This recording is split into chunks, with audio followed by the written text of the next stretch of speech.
Ko tatu atu te tūpāpaku o Pihopa Brown tūrei ki whangarā hei tangi mā te iwi I mua I tana haere ki tōna oki-okinga whakamutunga.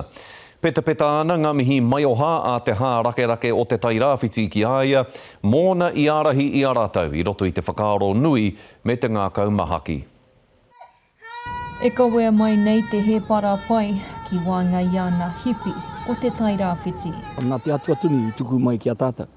Ana, ko tuaine te atua I tēnei rā, e ko tātou ko ngā hipi o tana māra e tangi nei tēnei rā mōna kua ngaro ki te pō.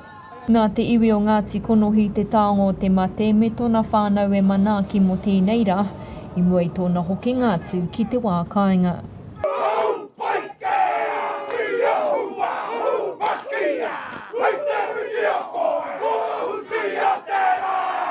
I roto I ana mahi mo te hāhi mihinare, ka ketea te katua I tōna hūmarie, I tōna aroha ki te tangata, aha kua kōwae. Ko ona tauira, te me kauhau ki a mātou e whai ana ki muri aia, ko tana ngāwari, ko tana māhaki nui, ko tana aroha nui ki te iwi, ko tana piripono ki ngā kupu o te rongo pai ki te mahi o te hae. Ko Don Tamihere e tatari maina kia whakaki I te tūranga hei Pihopa mo te tairāwhiti. Atu mai he ke te hara mai nei, katu he tikanga karakia, ke whakawahi au, hei puapa hau mo te hae, ko taku tino pauri nui, kāre tō mātou pāpa Pihopa, e tae atu ki kōrā, engari aha ko te puāwaita tanga kua ngaro nei, ke te mautonu ki te kākara.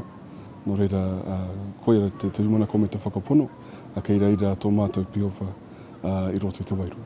I tai mai anō a Ngāti Kahungunu ki te tuku mihi aroha mo tana pukumahi I wainga I a rātou.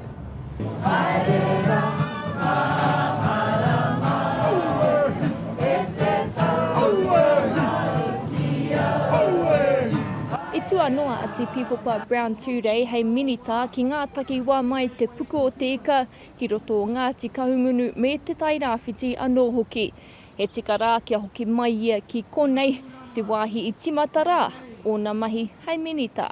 Timata mai konei, koe tō te o ngā minita o te hāhi o whāngala mai ta whiti I rara, I tau o atunu I timata I te kaupapa o te tamaroro, koe atunu te o ngā pūkonohi, mōrehu o te rāwā.